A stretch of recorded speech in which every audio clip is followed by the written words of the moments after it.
here.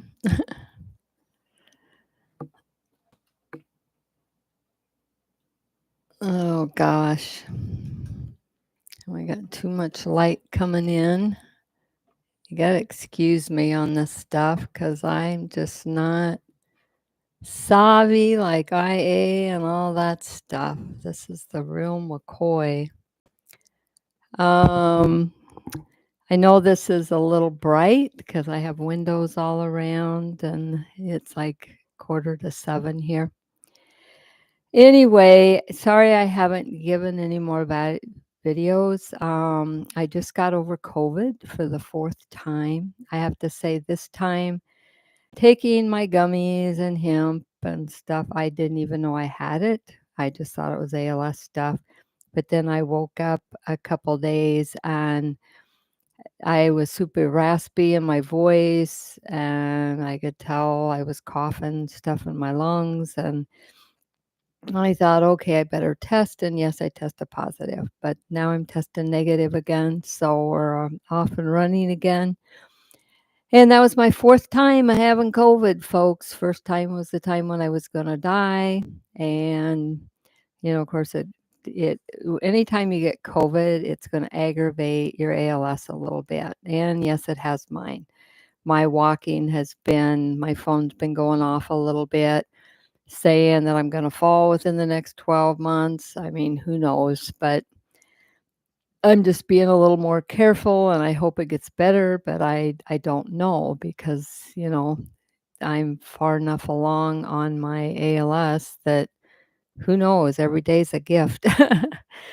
um, okay. How did my ALS start? Let's start with that. Like I said before, my grandpa had this. I remember as a little girl seeing him with a cane and seeing him in a wheelchair. I remember him laying in his bed, and that's the last I knew. I knew he passed. My dad, which was the youngest son of three, his oldest brother died when he was 2, so we don't know. His sister died of lung cancer in her 60s, so we don't know if she would have been a carrier. My dad definitely was a carrier because where his grandpa had, or his dad had it, they tested him in Iowa and found out that yes, that he had, and they wanted all of us kids to test. I was probably in my 50s at the time, and us kids, there's 3 of us kids, we just decided we didn't really wanna know, and what I said is, "If I start having symptoms, then I will go get tested, but until then, I'm not going to." So for you family people wondering whether to or not, I guess I wouldn't worry about it. Go on with your life. It's up to you, or you can get tested. But I waited until I started having symptoms. Now, what were my symptoms?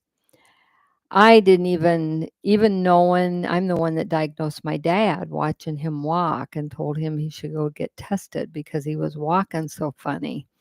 And so it was me that noticed his symptoms that got him going to the doctor and found out, yes, he did have ALS. So I'm pretty good about the symptoms, but mine started a little different. And these started, I would say, probably le- maybe 11, 12 years ago. This stuff started. Um, I had my heart rate would just go crazy. My blood pressure would go off the charts. I was always hot and cold. I always said my thermostat was broke. Well, it really was, I guess. And I was just having a lot of issues. They had me in Iowa City. They tried all this stuff, checked my heart stuff, everything. They couldn't find nothing wrong. I've had umpteen doctors. I had another heart doctor that wanted to put when I got down here a few years later, he wanted to put a pacemaker in me. I said no, because I've been through tests and my heart is fine. There's something else causing this heart to go crazy. And then I found out one day somebody posted, this is why your forums are good. Somebody posted you probably have this certain muscle and nerve, and it's a big long name. I can't even think of it. That's affected with your ALS. Not everybody gets this, okay? So don't panic. But for those of you trying to figure out what's going on, this might help you like it helped me. And once I read that, I thought, oh my gosh, that's me. I had every symptom. So my ALS affected a nerve and a muscle early on that affected my blood pressure goes crazy, my heart rate goes crazy, my temperature, I'm hot, I'm cold, I'm hot, I'm cold. Now, some of you people may be hot and cold all the time too, so it may be affected, but mine happened to be affected all three areas really bad. Some of you may be more lighter affected, but it still may in certain areas affect you. Um, so that's kind of the stuff I was dealing with. And then I wasn't feeling just off. I don't know how to explain it. And then all of a sudden, we went on vacation. I tripped on a sidewalk, broke my ankle, my foot, and when I got back, I went to the doctor. Well, it had been broken, and I had to wear a boot for a long time. And then just got that healed up, and we were to friends. I went to stand up, and it was like I didn't have a leg on my left foot. I just went down. It was the weirdest thing. And I broke that ankle and leg. So I had a boot for both ankle and legs. I was bowling at the time. I went up to bowl and I went to go, and I couldn't get my feet and my hands to do the thing to go up to bowl. Okay. And I went to the doctor. They thought I was having a seismic strokes, but I don't think that's what it was either. I think it was my ALS. And finally, my pulmonary guy, I've had asthma my whole life, since 30 anyway, and chronic asthma, they said, but I haven't been on much, and I haven't had to go to the hospital like they said I would. And I think the meds I take for my ALS has helped that too. But what happened next is, like, I would get something like a can out of the cupboard, I'd drop it on my foot. Then I broke my foot because I kept dropping stuff. I kept spilling stuff. I was spilling stuff on my keyboard. I was going crazy. And so finally, my doctor sent me for a sleep study test, okay? And they put me, and they said I would quit breathing 60 sometimes an hour, okay? When I was laying flat. Well, here to come find out later, it was not sleep apnea, it was a weak diaphragm. Okay. So what happened was they put me on, and I got worse on the CPAP. I didn't have enough diaphragm to get rid of all this air. Okay. Well, then the doctors went really berserk on me. And my pulmonary guy said my case was just sending him over the edge at the time, my regular doctor. And so finally, I called I called down to Iowa, and I said, "Okay, what kind of ALS did my dad have?" Well, they didn't know, but they thought because I was having all these problems, I should go see an ALS specialist. Well, it was interesting because Vegas, I was on Medicaid at the time, and the stuff in Vegas would not take me. And there was a doctor in Phoenix, and he said, "I want to see her, and we will get her grants, whatever, her Medicaid, whatever." So my boyfriend at the time drove me down to Phoenix, and anyway, he just tested my upper legs. I don't think when he first met me, he really, because I walked in there and he checked the tops of my legs. He didn't do the whole EM thing. And he just says, "Well, I don't think you have ALS right now, but he says, with all the issues you're having, let's do a gene test and see what's going on."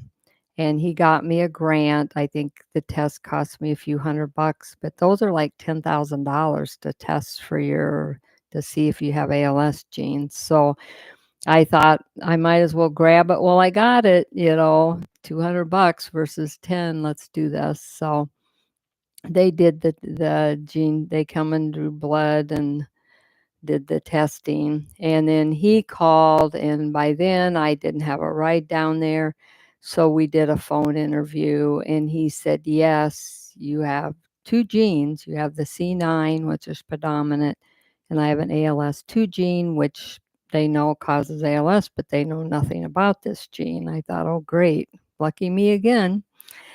So anyway, he ended up saying, "If you have any more problems, come back and see me or go see a neurologist." Well, at that point, my mom was dying of cancer, and so I had gotten her a few gummies to help her, and then after she passed, I took the gummies home, and I decided to start taking these gummies. I thought as soon as I find out I have ALS after watching Kathy Jordan's shows, I'm going to get on these meds to see if I can stay out of a wheelchair because she was in one. Okay. So this is why I guess I'm shocked because all these people are trying to find cures. Everybody's trying to do all this stuff. I am such a perfect specimen. It's crazy. I've got 2 genes. It was in my family. I started the THC and hemp like over 7.5 years ago, and I'm still functioning. I'm still walking. I'm still talking. I can eat most things. My walking's a little not quite well it was before, and I still can't bowl. I still can't, I've changed my whole life over the last 2 years after I was bedridden 2 years with that first COVID. Um, but I go places, people don't even know that I have ALS other than I wear these things. And the doctor wanted me to put these on, and I didn't right away. And then later, after dropping enough stuff, I put them on, and I must say, they put a little pressure everywhere that ALS attacks your hands. And what I have found, even the light compression socks, is your body in ALS responds to light pressure, not heavy pressure, light pressure. Okay. For me anyway. I mean, I'm still walking, I'm still lifting up things. I drink out of straws. I have my little glasses. And I just swallow one time. I've trained myself to do that. I train myself after I drink a glass of water to go sit on the bathroom, and then I pee. I haven't had accidents. I work I work at this daily. People have no idea everything I do to stay alive and to be able to function, but it works. Um, I I mean, to be honest, this is the only thing I have found that has really helped people beings.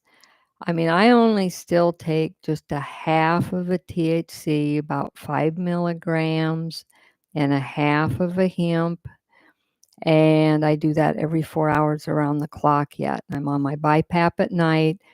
When they found out I had the gene, and they did a day study on me because I was getting so bad on the CPAP. And then they put me on this BiPAP, and that guy says, "No wonder you're having so much trouble. You got a weak diaphragm." And he put me on the BiPAP. And I have been on that for probably 7 years. And you know what?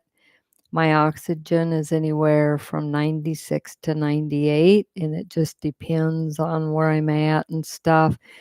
And again, the other secret I do is I wear the BiPAP at night, 7 to 8 hours, And then during the day, I have fans in each room close to me, and I can turn those on low. And that gives extra air. And if my oxygen's down to 96 that day, I put that fan on and breathe in that air, and my oxygen goes up to 97, 98. So little things make big differences in ALS, and you just have to really get to know your body. If I like when I think I said before, right, I used to walk 4 miles a day across our river, along the river. I love that. And the last time I'd done that, I had cramping in my legs and feet so bad I thought I was going to die for a half an hour. And I decided not again. And I do walk a little bit along there, but they have a rail if I would need to grab it. I don't walk very far anywhere if I can't grab a hold of something just because I don't want to fall down. If you fall down, your ALS will take off like a rocket ship, okay? You don't want to fall, so do everything you can not to. Also, there's been a lot of talk about people wanting to get skinny and all. You know what, people? The two things that we die from is our lungs giving out or we starve to death because we can't eat or drink. I personally am not going to get a feeding tube. I eat anything I think I can eat. I eat anything I can swallow that don't choke me. I'm very limited. I live on cheeseburgers. I might have a cheeseburger for the day. I have a little egg and a little, hash brown potato and a little sausage I eat in the morning. It's easy for me to chew up. It's easy for me to swallow. If meats are soft enough, I don't have big issues with them. If they're too hard to chew, I just take my finger and take them out of my mouth because I'm not going to choke on it. But I don't know. I hope this helps. Um, I after I started the hemp and the THC, I was swallowing a little better. I I haven't fallen down. I almost fell down about a year and a half ago, and my boyfriend caught me, but we were on very uneven ground. I didn't really like where we were walking, but it was fireworks. We had to go there. So that's another thing. I mean, I only have one pair of shoes. I wish I had them right here to show you. They're lightweight. I just slip those on. I wear them all the time because they're lightweight. They don't cause extra weight for me. And I've noticed if I push a cart in the grocery store, my left foot shuffles, okay, even more. So I try to walk as much as I can without pushing anything or doing anything to make my foot still know how to do it. Um, I don't know. Everybody progresses faster, and some people progress less. But I also think it does make a difference if you run your body ragged. Um, you're probably going to die sooner. If you just sit back and kind of relax a little bit, I think I think then you'll do much better. I'll try to do another one of these. It's 7 o'clock. I have to go over some friends of mine. It breaks my heart. I'm doing so well with my ALS. Of course, I do my gummies every 4 hours. I'm on my BiPAP at night. I pray to God every day and thank Him for another day. And this couple loves God too, and he was very scared of taking the gummies. Amazes me what some people take, but they won't try a gummy. um, Anyway, he found out he had melanoma cancer in his neck. He got a tumor in his neck they took out. They just found out stage 3 cancer in his lungs. They're dear friends of mine. We're all going to go over and pray with them tonight. And he has to go clear to southern Arizona to see a specialist because this cancer's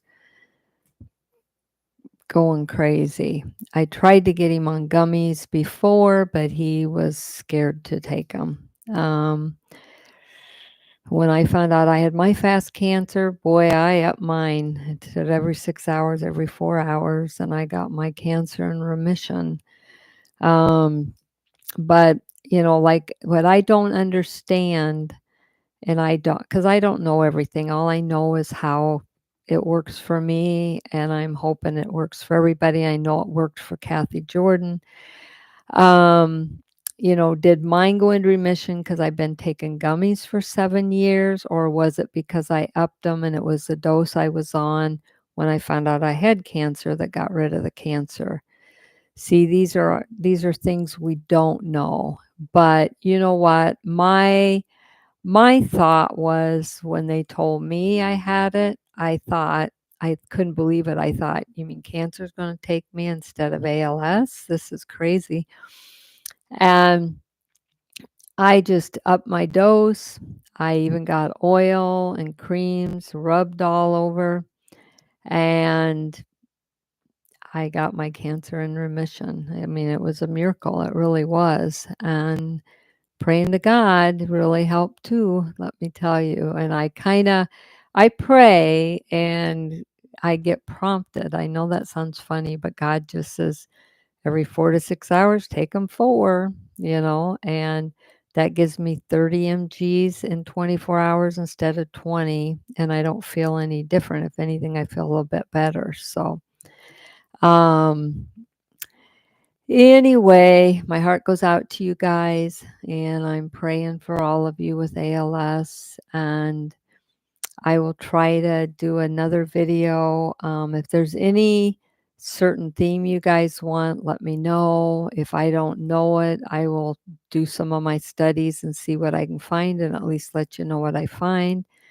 I'm always researching. I'm always listening on the forums because these things, some guy in the forum showed me, and he said that these work great for him.